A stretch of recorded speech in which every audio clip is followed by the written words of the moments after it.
শবে বরাত সম্পর্কে আলোচনা করব। অনেকের কাছে আলোচনা একটু নতুন নতুন মনে হবে, অনেকের কাছে মনে হবে যে নতুন নতুন মাসালা দিতেছে হুজুরে। এত বছর যাবৎ শবে বরাতকে এইভাবে পালন করতেছি, বাপ-দাদার সেই আমল থেকে, এখন তো হুজুর আবার নতুন নতুন কথা বলতেছে। আসলে নতুন হোক আর পুরাতন হোক, কথাগুলো যদি কোরআন আর হাদিসের আলোকে হয়, ওগুলা মানতে সমস্যা আছে নাকি? আর কথাগুলো যদি অনেক পুরাতন হয়, বাপ-দাদার আমলেরও হয়, কথাগুলো যদি কোরআন আর হাদিসের আলোকে না হয়, ওগুলাকে বর্জন করতে সমস্যা আছে নাকি? না। সম্মানিত প্রিয় উপস্থিতি, আমরা জানি রাসূল সাল্লাল্লাহু আলাইহি ওয়াসাল্লাম মক্কার কাফিরদেরকে যখন বলতেন, এই যে তোমরা মূর্তি পূজা করতেছো, এই যে পাপ কাজগুলা তোমরা করতেছো, এই অন্যায়গুলা করতেছো, এগুলা কোরআন বলছে সঠিক নয়, হাদিস বলছে এগুলা ঠিক নয়, এগুলা ছেড়ে দাও। তখন মক্কার কাফিররা কি বলতো জানেন? তারা বলতো, আরে মুহাম্মদ, তোমার কোরআন আর হাদিস বলছে এগুলা ঠিক নয়, অথচ এগুলা আমাদের বাপ দাদারা সে আমল থেকে পালন করে আসছে, আমাদের বাপ দাদারা এগুলা পালন করে আসছে, আর তুমি বলছো এগুলা সঠিক নয়। তারাও বাপ দাদার দোহাই দিত। তা আসলে অনেকে কোরআন আর হাদিসের কথা মতো রাসূলের কথা মেনে নিয়েছেন, আর তারাই সফল হয়েছেন। তা আমরা বাপ দাদার দোহাই দেব না। আমাদের বাপ দাদা কতটুকু ইমানদার ছিলেন, কতটুকু আমলদার ছিলেন, কি আদায় করেছেন, কি করেন নাই, এটা দেখার বিষয় না। আমাদের দেখার বিষয় হচ্ছে কোরআন কি বলছে, হাদিস কি বলছে। সে আলোকে আমরা আজকের শবে বরাত সম্পর্কে জানব। শবে বরাত এর মানে কি? শবে বরাত একটি ফার্সি শব্দ। কি শব্দ? ফার্সি শব্দ। শবে অর্থ রাত্র, শবে অর্থ রাত্র, আর বরাত যদি ফার্সি শব্দ হয় তাহলে বরাত অর্থ ভাগ্য, বরাত অর্থ ভাগ্য। তাহলে শবে বরাত মানে ভাগ্য রজনী। কি রজনী? আর যদি শবে বরাত, বরাতটা যদি আরবি শব্দ হয় তাহলে বরাত অর্থ হচ্ছে মুক্তি।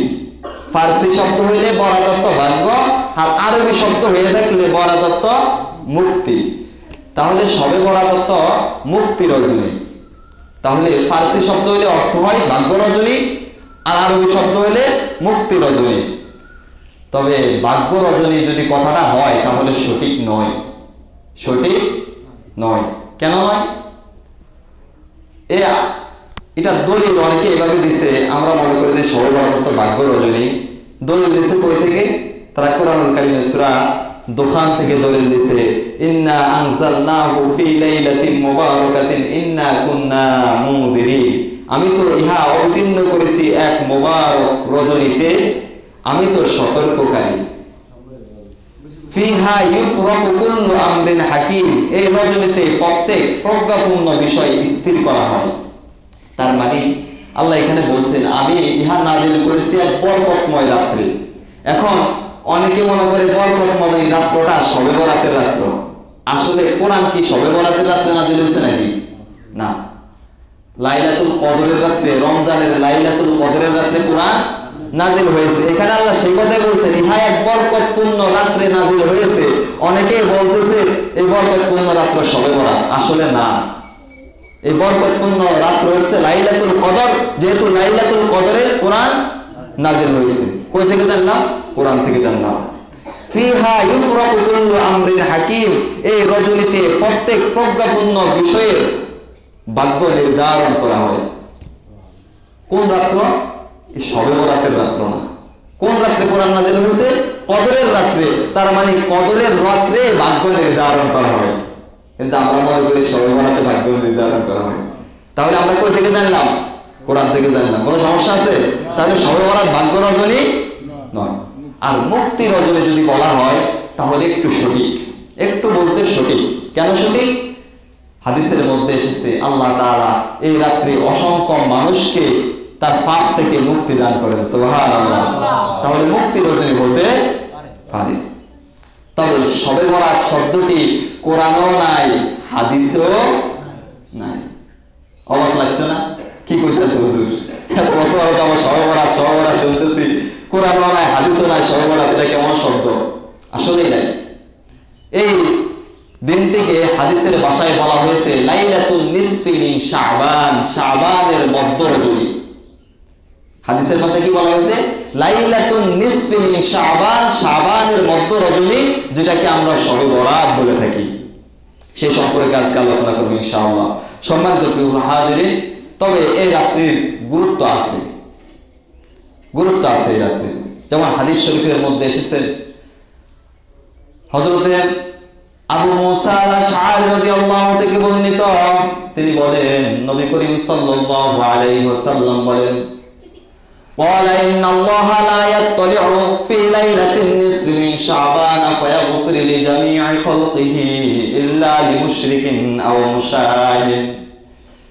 হযরত আবু মুসা আল-আশআরী রাদিয়াল্লাহু থেকে বর্ণিত, তিনি বলেন, নবী করিম সাল্লাল্লাহু আলাইহি ওয়াসাল্লাম বলেছেন, নিশ্চয় আল্লাহ তাআলা লাইলাতুল নিসফি মিন শাবানে, শাবানের মধ্য রজনীতে আল্লাহ তাআলা আত্মপ্রকাশ করেন এবং আল্লাহ তাআলা তার সৃষ্টির সকলকে ক্ষমা করে দেন।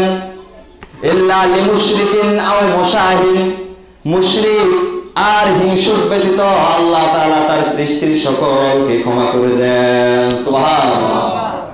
তাহলে এই রাত্রে গুরুত্ব আছে না? আল্লাহ তাআলা এই রাত্রে আত্মপ্রকাশ করেন। আর কি করেন? মুশরিক, যারা শিরক করে মুশরিক হয়ে গেছে, এই মুশরিকদেরকে ক্ষমা করেন না।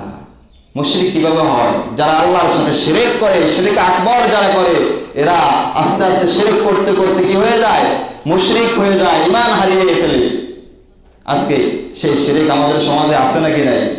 সমাজের রন্ধ্রে রন্ধ্রে আজকে শিরক ঢুকে গিয়েছে। গত কয়েকদিন আগেও একটা ভিডিওর মধ্যে দেখলাম, এক হুজুর মাজারের কাছে যাই বলতেছে, বাবা এই ছেলেগুলাকে আপনার কাছে নিয়ে আসছি, এদের আগামী বৃহস্পতিবার থেকে পরীক্ষা, এদেরকে আপনি কামিয়াবি করে দেন। নাউজুবিল্লাহ। কার কাছে চাইছে? বাবার কাছে যাই বলতেছে এদেরকে কামিয়াবি করে দেন, অথচ বাবা তো মরা। অথচ সেই হুজুর নামাজের মধ্যে বলে, ইয়াকা না'বুদু ওয়া ইয়াকা নাস্তাঈন, আল্লাহ আপনারই ইবাদত করি, আপনারই কাছে সাহায্য চাই। নামাজে বলে আল্লাহ আপনার কাছে সাহায্য চাই, আবার মাঝে মধ্যে মাজারে যায় বলে, বাবা আমাদেরকে মাফ করে দেন, আমাদেরকে সাহায্য করেন, ছেলেগুলাকে একটু কি করেন? কামিয়াবি করেন। নাউজুবিল্লাহি মিন যালিক। সাহায্য চাইতে হবে কার কাছে? আল্লাহর কাছে। আল্লাহ বলে, নাসরুম মিনাল্লাহ ওয়া ফাতহুন করিব, আল্লাহর সাহায্য আর বিজয় তোমাদের নিকটবর্তী। কিন্তু আমরা সে আল্লাহর কাছে সাহায্য রেখে আমরা যাই দয়াল বাবার কাছে, খাজা বাবার কাছে যাই, সন্তান চাই, পরীক্ষায় একটু ভালো পাস করতে পারে, ভালো রেজাল্ট করতে পারে, ভালোভাবে পরীক্ষা দিতে পারে, এই জন্য বাবার কাছে যাই। সম্মানিত ফিহাজ, এগুলো সম্পূর্ণ শিরক। আর এই সকল শিরক করার কারণে মানুষ মুশরিক হয়ে যায়। আল্লাহ তাআলা এজন্য বলেন, ইন্নাল্লাহা লা ইয়াগফিরু আন ইউশরাকা বিহি ওয়া ইয়াগফিরু মা দুনা যালিকা লিমান ইয়াশা, নিশ্চয় আমি আল্লাহ তাআলা ক্ষমা করব না যারা আমি আল্লাহ তাআলার সাথে শিরক করবে। আর এই শিরকের অপরাধ ছাড়া যত অপরাধ আছে আমি আল্লাহ চাইলে ক্ষমা করে দিব। সম্মানিত ফিহাজ, এই জন্য রাসূল বলেন, ইল্লা লিমুশরিকিন আও মুশাহিদ, মুশরিকদেরকে আল্লাহ তাআলা এই নিসফে শাবানে, শবে বরাতের রাতে কি করেন না? ক্ষমা করেন না। আরেক ব্যক্তি হচ্ছে কি? যে হিংসা করে, আও মুশাহিদ, হিংসুককে কি করেন না? ক্ষমা করেন না। আমরা এই কথাগুলো জানি না, আমরা অনেক বেদাত কাজ অথচ সেই শবে বরাতে করে থাকি, কিন্তু আসলে মূল কাহিনীগুলো, মূল ঘটনাগুলো আমরা জানি না। আজকে আমাদের মধ্যে হিংসা আছে নাকি নাই? কেউ একটু ভালো চলে, কেউ একটু ভালো খায়, কেউ একটু ভালো থাকে, এটা আমাদের আজকে সহ্য হয় না, তার বিরুদ্ধে আমরা শুরু করি হিংসা। কেউ একটু উপরে উঠতে চাইলে আমরা তাকে টেনে নিচে নামাই দিই। হিংসার আগুন আমাদের মধ্যে এমন ভাবে জ্বলছে। এই জন্য রাসূল বলেন, ইয়াকুম ওয়াল হাসাদা ফা ইন্নাল হাসাদা ইয়াকুলুল হাসানাতি কামা তাকুলুন নারুল হাতাবা। রাসূল বলেন, হিংসা হইতে দূরে থাকো, হিংসা হইতে দূরে থাকো।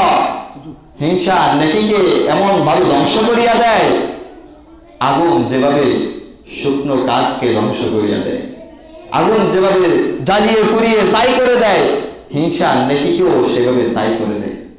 এই জন্য শবে বরাতে আল্লাহ তাআলা মুশরিক আর হিংসুকদেরকে কি করবেন না?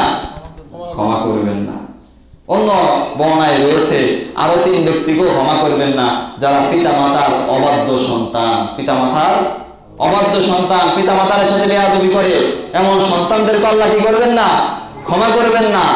তারপর যারা এতিমের সম্পদ ভক্ষণ করে খায় তাদেরকেও ক্ষমা করবেন না, যারা মানুষের উপর জুলুম করে, মাজলুমের উপর আঘাত করে, সেই সকল জালেমদেরকে আল্লাহ কি করবেন না? 5টা কাজ করা যাবে না, জেনে নেন। কয়টা কাজ? শিরক করা যাবে না, মুশরিক হওয়া যাবে না, হিংসা করা যাবে না, তারপর পিতামাতার অবাধ্য হওয়া যাবে না, এতিমের মাল ভক্ষণ করা যাবে না, তারপর কারো উপর জুলুম করা যাবে না। তাহলে শবে বরাত আসতেছে, শবে বরাত আসতেছে, এই শবে বরাতের 5টা কাজ আমাদেরকে বর্জন করতে হবে, যে 5টা কাজের কথা বললাম। সম্মানিত হাজিরিন, এই 5টা কাজ যদি বর্জন করতে পারি, আল্লাহ রাসূল সাল্লাল্লাহু আলাইহি ওয়াসাল্লাম বলছে আল্লাহ তাআলা সবাইকে ক্ষমা করে দিবেন। সুবহানাল্লাহ। আমরা চাই না আল্লাহ আমাদেরকে ক্ষমা করুন? চাই না? কত অপরাধ জীবনে করেছি, আমরা তো ক্ষমা চাই, ক্ষমা তো রবের কাছে চাই, আর রব ক্ষমা করার জন্য প্রস্তুত। এই জন্য রাসূল সাল্লাল্লাহু আলাইহি ওয়াসাল্লাম বলেন, ওমান তাকাররাবা ইলাইয়া শিবরান তাকাররাবতু ইলাইহি দিরান, ওমান তাকাররাবা ইলাইয়া দিরান তাকাররাবতু ইলাইহি বা'ন, ওয়া ইযা আকবালা ইলাইয়া ইয়ামশি আকবালতু ইলাইহি হারুল। রাসূল বলেন, যে ব্যক্তি আল্লাহ তাআলার দিকে এক বিগতে এগিয়ে আসে, আল্লাহ তাআলার ক্ষমা আর দয়া তার দিকে এক হাত এগিয়ে আসে। যে ব্যক্তি আল্লাহ তাআলার দিকে এক হাত এগিয়ে আসে, আল্লাহ তাআলার দয়ার ক্ষমা তার দিকে 2 হাত এগিয়ে আসে। ওয়াইদা আকবালা ইলাইয়া ইয়ামশি আকবালতু ইলাইহি হারুল। আর যে ব্যক্তি আল্লাহ তাআলার দিকে হেঁটে হেঁটে আসে, আল্লাহ তাআলার দয়া আর ক্ষমা তার দিকে দৌড়ে দৌড়ে আসে। সেই ক্ষমা আমরা চাই না? সেই ক্ষমা যদি যেতে হয়, সেই ক্ষমা যদি পাইতে হয়, তাহলে শিরক করা যাবে না, মুশরিক হওয়া যাবে না, হিংসা করা যাবে না। সম্মানিত প্রিয় হাজিরিন, এই জন্য আমরা আল্লাহ তাআলার কাছে ক্ষমা চাই, আর রব আমাদেরকে ক্ষমা করার জন্য প্রস্তুত। আর রবের ক্ষমা যদি পাইতে হয়, এই কাজগুলা আমাদেরকে বর্জন করতে হবে। কিন্তু আমরা এই কাজগুলা বর্জন না করে আমরা শবে বরাতকে অন্যভাবে পালন করি। আমরা কি করি? আমরা এই রাত্রে গোসল করি। কারণ কি? কারণ হচ্ছে এই রাত্রে গোসল করলে, গোসল করে উঠলে চুল থেকে যত গোটা পানি জোরে জোরে পড়ে যায়, আর এই পানির কারণে নাকি আমাদের গুনাহগুলো ঝরে যায়। সম্পূর্ণ ফালতু কথা, এগুলা কুসংস্কার, এগুলো আমাদের বানানো। এই রাত্রে গোসল করা হয়, আর গোসল করে উঠলে চুলের সাথে, চুল থেকে যে পানিগুলা ঝরে ঝরে পড়ে, এগুলার সাথে গুনাহগুলো ঝরে যায়। এগুলা আমাদের বানানো কথা। এগুলার কারণে সব হবে না, বরং আরো কি হবে? গুনাহ হবে। তারপরে কি বলি আমরা? আমরা বলি এই রাতে হালুয়া রুটি মুরগি জবাই দিয়ে ভালো ভালো খাবো, ভালো ভালো খাইলে সারা বছর ভালো ভালো খাইতে পারবো। নাউজুবিল্লাহ। এগুলা করা হয় না?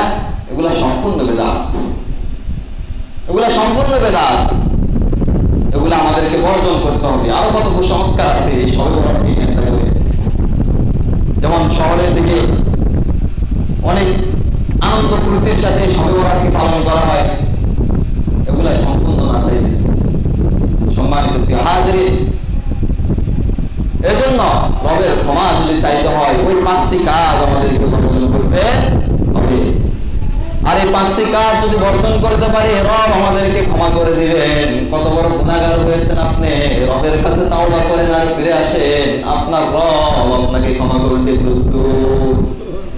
কারণ হচ্ছে রাসূল সাল্লাল্লাহু আলাইহি ওয়াসাল্লাম বলেন, তোমাদের পূর্বেকার এক লোক ছিল যে 99 জন মানুষকে হত্যা করেছে। 99 জন মানুষকে হত্যা করে সে এক আলেমের কাছে গিয়ে বলছে, আমি তো 99 জন মানুষকে হত্যা করেছি, আমার জন্য কোনো ক্ষমা আছে নাকি? ওই আলেম বলছে, 99 জনকে হত্যা করেছে, আবার আমার কাছে আসছো, আমার জন্য ক্ষমা আছে নাকি? সরো আমার কাছ থেকে, তোমার জন্য কোনো ক্ষমা নাই, তোমার জন্য কোনো ক্ষমা নাই। তাকে নৈরাশ করে দিছে। আর সাথে সাথে ওই ব্যক্তি ওই হুজুরকে হত্যা করে গেছে, হত্যা করে 100 করেছে। কতজন আছে? এবার 100 জন। তাকে নৈরাশ করে দিছে, তোমার জন্য আর কোনো ক্ষমা নাই।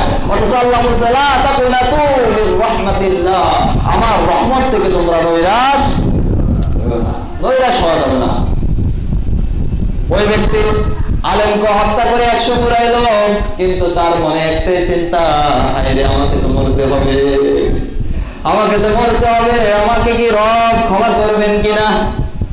একটাই পেরেশান তার। তিনি আবার চলে গেলেন আরেক আলেমের কাছে, যাই বলছে, হুজুর আমি 100 জনকে হত্যা করেছি, আমি 100 জনকে হত্যা করেছি, আমি এই গুনার পথ থেকে ফিরে আসতে চাই, আমার রব কি আমাকে ক্ষমা করবেন নাকি? ওই আলেম বলছেন, হ্যাঁ অবশ্যই ক্ষমা করবেন, কেন তিনি ক্ষমা করবেন না? তুমি যদি তাওবার মতো তাওবা করো আর এই গুনাহ থেকে ফিরে আসতে পারো, তোমার রব অবশ্যই তোমাকে ক্ষমা করে দিবেন। হুজুরকে বলল, হুজুর তাহলে আমি কি করতে পারি? ওই আলেম বললেন, যাও অমুক জায়গায় চলে যাও, এই গ্রাম ভালো নয়, এই গ্রামে আর তোমার থাকার প্রয়োজন নাই, তুমি এই গ্রামটা ছেড়ে অমুক জায়গায় চলে যাও, সেখানে দেখবে কিছু মানুষ আল্লাহর ইবাদত করেছে, তাদের সাথে তুমিও শামিল হয়ে তার ইবাদত করতে শুরু করো। এই কথা শুনে লোকটা রওনা দিয়েছে। প্রতিমধ্যে যাওয়ার কিছু দূর যাওয়ার পর আজরাইল আলাইহিস সালাম তার সামনে হাজির হয়ে গেলেন, এমনকি তার জান কবজ করা শুরু করে দিলেন। এক পর্যায়ে তিনি মৃত্যুবরণ করতেছেন, এই সময় তিনি মাটিতে পড়ে গেলেন। হাদিসের মধ্যে এসেছে তিনি মরে যাচ্ছেন, এই সময় বুকের উপর ভর দিয়ে তিনি সামনে এগিয়ে যাচ্ছেন ওই ক্ষমার জন্য, ওই মানুষগুলোর সাথে একসাথে হওয়ার জন্য, আল্লাহর কাছে ক্ষমা পাওয়ার জন্য। তিনি বুকের উপর ভর দিয়ে জান চলে যাচ্ছে, আজরাইল জান কবজ করছে, এই সময় বুকের উপর ভর দিয়ে তিনি আমাদের দিয়ে সামনে যাচ্ছেন। এই সময় তার জান চলে গেল, তিনি মৃত্যুবরণ করলেন। হাদিসের মধ্যে এসেছে জান্নাতের ফেরেশতা আর জাহান্নামের ফেরেশতা তার কাছে এসেছে। জান্নাতের ফেরেশতা এসে বলে, এই লোক তাওবা করেছে, জান্নাতি, একে আমরা জান্নাতে নিয়ে যাব। জাহান্নামের ফেরেশতা বলছে, না, এ বড় অপরাধী, 100 লোককে হত্যা করেছে, এ আমার ওই জায়গা পর্যন্ত বুঝতে পারে না কিসের তাওবা, একে আমরা জাহান্নামে নিয়ে যাব। এই দুই ফেরেশতার মধ্যে যখন তর্ক শুরু হয়েছে, আল্লাহ তাআলা তখন একজন ফেরেশতাকে প্রেরণ করেছেন সমাধান দেওয়ার জন্য। মানুষ রূপে ওই ফেরেশতা এসে বলছে, দেখো ঝগড়া করো না, এই ব্যক্তি যে পথ পাড়ি দিয়ে এসেছে আর সামনে যে পথ বাকি আছে, দুইটা পথ তার মাপা হোক। যদি তার পিছনের পথটা লম্বা হয়, তাহলে পিছনের পথটা যদি লম্বা হয় তাহলে সে ক্ষমা পেয়ে গেছে, সামনের পথ যদি কম হয় তাহলে সে জান্নাতি। আর যদি পিছনের পথটা তার কম হয়ে থাকে আর সামনের পথটা অনেক দীর্ঘ হয়ে থাকে তাহলে সে জাহান্নামী। অবশেষে ওই ফেরেশতার কথা মতো পথ মাপা হলো, দেখা গেল সামনের পথ কম হয়ে আছে। সুবহানাল্লাহ। হাদিসের বর্ণনায় সামনের পথটা বেশি ছিল, অথচ আল্লাহ তাআলা সামনের পথটাকে কমিয়ে দিয়েছেন আর আল্লাহ তাআলা তাকে ক্ষমা করে জান্নাতবাসী করে দিয়েছেন। সুবহানাল্লাহ। সেই রব তো এখনো আছেন নাকি নাই? আপনি তো আর 100 লোককে হত্যা করেন না, কত বড় অপরাধী আপনি। রবের কাছে চান, রব আপনাকে ক্ষমা করতে বলছেন। এজন্য রব ক্ষমা করবেন। লাইলাতুন নিসফি মিন শাবানের রাতে তার সৃষ্টি সকলকে ক্ষমা করে দিবেন, মুশরিক আর হিংসুক ছাড়া। এজন্য আমরা এই সকল কাজগুলো যদি বর্জন করতে পারি তাহলে রব আমাদেরকে ক্ষমা করে দিবেন। সম্মানিত প্রিয় হাজিরিন, তাহলে আমরা যেগুলা বর্জনীয় ওগুলা কি করতে হবে? বর্জন করতে হবে। তারপরে লাইলাতুন নিসফি মিন শাবান, শবে বরাত যেটাকে আমরা বলি, অনেকে প্রশ্ন করে, হুজুর শবে বরাতের রোজা কবে? শবে বরাতের রোজা কবে? আসলে হাদিসের মধ্যে শবে বরাতের রোজা বলতে কোনো রোজা নাই। অবাক লাগছে, হ্যাঁ? এত বছর রোজা রাখি আসছি আর এখনকার হুজুর কইতে আছে, হ্যাঁ শবে বরাতের কোনো রোজা নাই, নতুন নতুন হুজুর আসে আর নতুন নতুন ফতোয়া দেয়। হ্যাঁ, আসলে কোরআন আর হাদিসে শবে বরাতের কোনো রোজা নাই। হাদিসের মধ্যে কি আছে? হযরত আয়েশা রাদিয়াল্লাহু থেকে বর্ণিত হাদিস বলতেছি। হযরত আয়েশা রাদিয়াল্লাহু থেকে বর্ণিত, قالت لم يكن النبي صلى الله عليه وسلم يصوم من شهر اكثر من شعبان। হযরত আয়েশা রাদিয়াল্লাহু বলেন, নবী করিম সাল্লাল্লাহু আলাইহি ওয়াসাল্লাম শাবান মাসের চাইতে বেশি নফল রোজা অন্য কোন মাসে রাখতেন না। ফাইন্নাহু কানা ইয়াসুমু শাবান কুল্লাহু, তিনি পুরো শাবান মাসটাই রোজা রাখতেন। সুবহানাল্লাহ। ওয়া ফি রিওয়ায়াতিন কানা ইয়াসুমু শাবান ইল্লা কলিলা, শাবান মাসের অন্য রিওয়ায়াতে আছে শাবান মাসের অল্প কিছুদিন ছাড়া পুরো শাবান মাসটাই রাসূল সাল্লাল্লাহু আলাইহি ওয়াসাল্লাম রোজা রাখতেন। তাহলে হাদিসে যেটা পাওয়া গেছে, রাসূল শবে বরাতের নির্দিষ্ট কোনো রোজা রাখেন নাই, রাসূল কি করেছে পুরা শাবান মাসটাই রোজা রেখেছে। অন্য বর্ণনায় পাওয়া যায় কয়েকদিন মাঝে মধ্যে বাদও দিয়েছেন। এই জন্য যদি আপনি হাদিসের উপর আমল করেন, আপনি শাবান মাস আসার সাথে সাথে রোজা রাখতে পারেন। এখন রোজা এই শাবান মাসে যত রাখবেন তত আপনার সওয়াব হবে, না রাখলে কোনো গুনাহ নাই।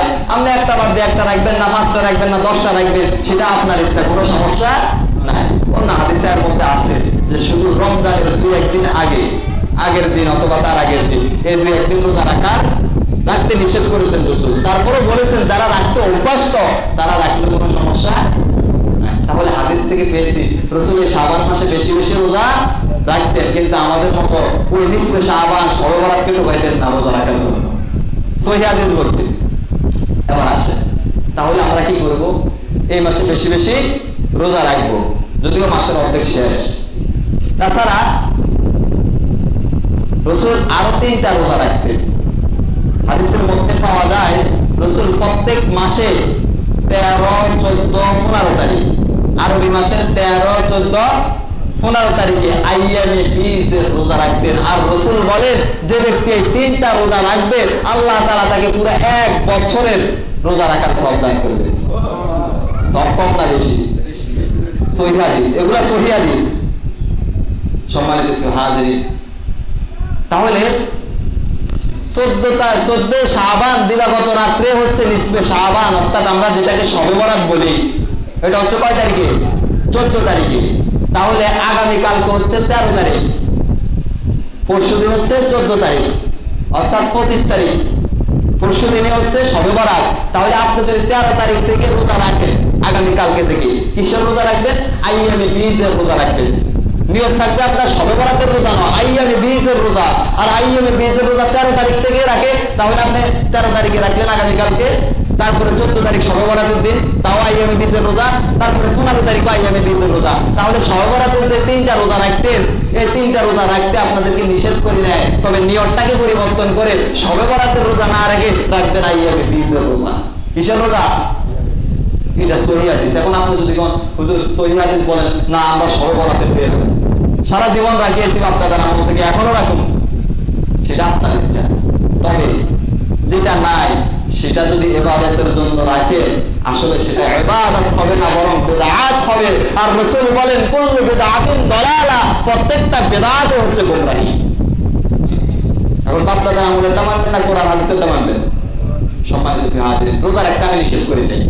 আমি বলছি শবে বরাতের যে 3টা রোজা রাখতেন, ওই 3টা রোজা শবে বরাতের উদ্দেশ্যে না রাখে আইয়ামে বীজের রোজা রাখতেন। দেখেন তারিখগুলো ঠিকই আছে। যদি আমি বলতাম যে শবে বরাতের রোজা রাখেন, তাহলে রাখতেন কবে থেকে? আগামী কালকে থেকে। আর যদি আইয়ামে বীজের রোজা রাখেন, তাও আগামী কালকে থেকে, তারিখ হিসেবে 13, 14, 15, সেক্ষেত্রে আইয়ামে বীজের রোজা রাখবেন। এখন যদি বলেন হুজুর আমরা যদি শবে বরাতের রাখি, সমস্যা আছে নাকি? সমস্যা আছে। কারণ হচ্ছে আপনি যদি এখন বলেন যে আমি রমজানের রোজাগুলো এখন রাখি গেলাম, ফরজ রোজাগুলো, রোজা হবে? রোজা তো রোজাই, আইয়ামে বীজের রাখি আর শবে বরাতের রাখি, রোজা তো রোজাই। এখন রমজানের রোজা রাখুন হবে? আর যদি কোন রমজান মাসে আমি নফল রোজা রাখুন হবে?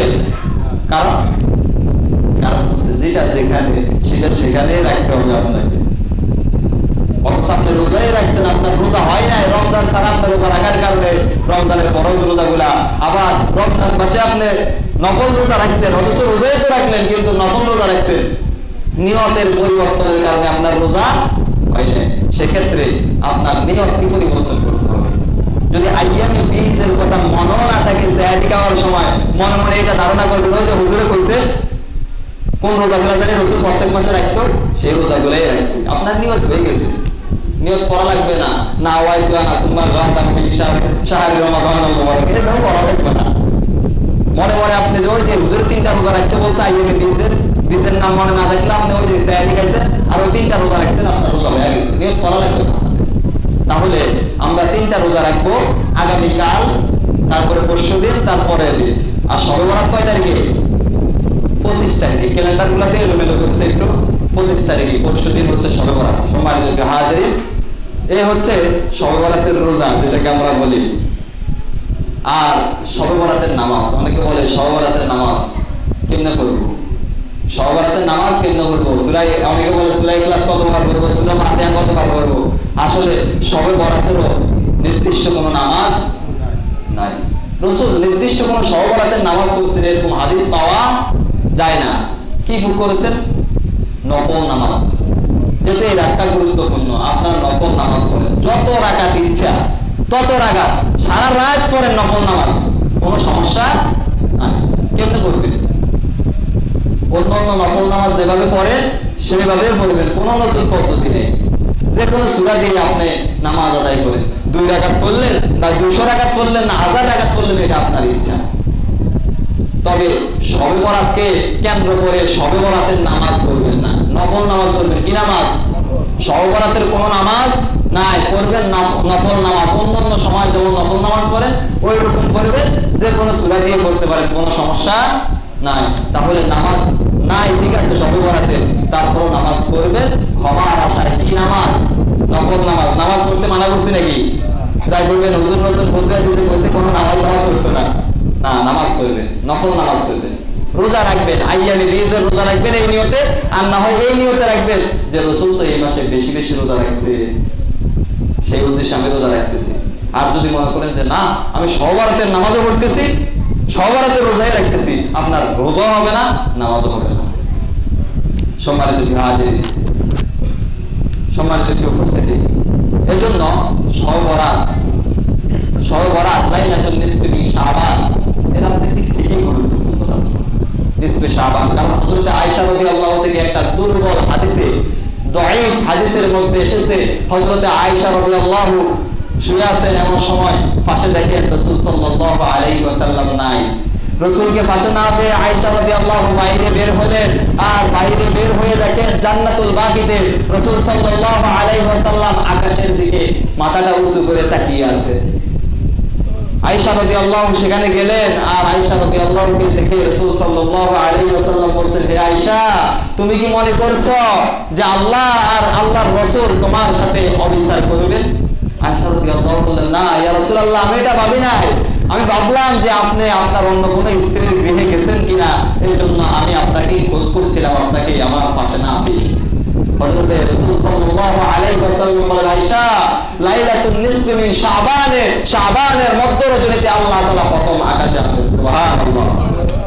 আর প্রথম আকাশে আসেন, আর আল্লাহ তাআলা কালব গোত্রের যে মেশফাল রয়েছে, ওই মেশফালের যত পশম রয়েছে, সেই পশমের চাইতেও বেশি সংখ্যক মানুষকে আল্লাহ তাআলা ক্ষমা করে দেন। সুবহানাল্লাহ। নিশ্চয় এই লাইলাতুল বরাত, লাইলাতুন নিসফি মিন শাবান, শবে বরাত, এই শবে বরাতের গুরুত্ব অবশ্যই আছে। এই জন্য আমরা কি করব? আমরা এই রাতে ইবাদত করব, মহান রবের কাছে ক্ষমা চাইব, যেন রব আমাদেরকে কি করে দেন? ক্ষমা করে দেন। কারণ রব আমাদেরকে ক্ষমা করতে প্রস্তুত। আর বেশি বেশি এগুলো হচ্ছে নফল ইবাদত। কি ইবাদত? নফল ইবাদত। আমরা নফল ইবাদত নিয়ে এত বাড়াবাড়ি করি, এত যুদ্ধ করে নফল ইবাদত নিয়ে, অথচ ফরজের খবরে নেই। ফরজের কি নাই? খবরে নাই। অথচ নফল নিয়ে কত আমরা করতেছি। দেখা যায় ফরজ নামাজ কেমন নাই, কালকে এশারের নামাজে শুধু খতিবার মুয়াজ্জিন আছে, আর একজন মুসল্লিও নাই, আর শবে বরাতের রাতে দেখা যাবে মসজিদ হয়তো ভর্তি। অথচ হাজারো শবে বরাত গেলে এইভাবে মসজিদ ভর্তি হয়ে থাকলো, গতকালকের এশারের 2-4 রাকাত নামাজের সমান। অথচ ওইটা দিয়ে কত বাড়াবাড়ি, কত তর্ক বিতর্ক, কত ফতুয়া, কিন্তু আমরা ফরজে ঠিকমতো আদায় করছি না। সম্মানিত হাজিরিন, ফরজটা আদায় করবো, ফরজের পাশাপাশি আমরা নফল ও ইবাদত করব, কারণ নফল ইবাদতের মাধ্যমে আল্লাহ তাআলার নৈকট্য লাভ করা যায়। রাসূল সাল্লাল্লাহু আলাইহি ওয়াসাল্লাম বলেন, হাত্তা উহিব্বাহু ফাইদা আহবাবতু কুনতু। আল্লাহ রাসূল সাল্লাল্লাহু আলাইহি ওয়াসাল্লাম বলেন, আল্লাহ তাআলার নৈকট্য লাভ করা যায় নফল ইবাদতের মাধ্যমে। আল্লাহ তাআলা তার বান্দাকে এতটা প্রিয় করে নেন, সামাআহুল্লাযী ইয়াসমাউ বিহি, আল্লাহ তাআলা বলছেন যে আমি তার কান হয়ে যাই যখন সে শুনে। সুবহানাল্লাহ। ওয়া বাসারাহুল্লাযী ইউবসিরু বিহি, আমি তার চোখ হয়ে যাই যা দিয়ে সে দেখে। ওয়া ইয়াদাহুল্লাতী ইয়াবতিশু বিহা, আমি তার হাত হয়ে যাই যা দিয়ে সে ধরে। ওয়ারজিলাহুল্লাতী ইয়ামশি বিহা, আমি তার পা হয়ে যাই যা দিয়ে সে চলে। বান্দা তখন আমার কাছে যা চাইবে আমি বান্দাকে তাই দান করে দিব। সুবহানাল্লাহ। আল্লাহ বলছেন যে বান্দা নফল ইবাদতের মাধ্যমে আমার সবচেয়ে নিকটবর্তী, সবচেয়ে নৈকট্য লাভ করতে পারে। আমি তার কান হয়ে যাই, তখন তার নৈকট্য লাভ এতটাই করি, এতটাই তাকে ভালোবাসি, আমি তার কান হয়ে যাই যা দিয়ে সে শুনে, আমি তার চোখ হয়ে যাই যা দিয়ে সে দেখে, আমি তার হাত হয়ে যাই যা দিয়ে সে ধরে, আমি তার পা হয়ে যাই যা দিয়ে সে চলে। বান্দা তখন আমার কাছে যাই চাইবে আমি বান্দাকে তাই দিয়ে দিব। সুবহানাল্লাহ। এই জন্য বেশি বেশি নফল ইবাদত করতে হবে। আল্লাহ তাআলা আমাদেরকে সেই শবে বরাত, লাইলাতুল নিসফি মিন শাবানে বেশি বেশি ইবাদত করে, এই মাসে বেশি বেশি রোজা রেখে আল্লাহ তাআলা সেই নৈকট্যপূর্ণ বান্দাদের মধ্যে শামিল হয়ে আল্লাহ তাআলা যেন আমাদেরকে তার প্রিয় বান্দাদের মধ্যে শামিল করে ক্ষমা করে দেন। আমিন।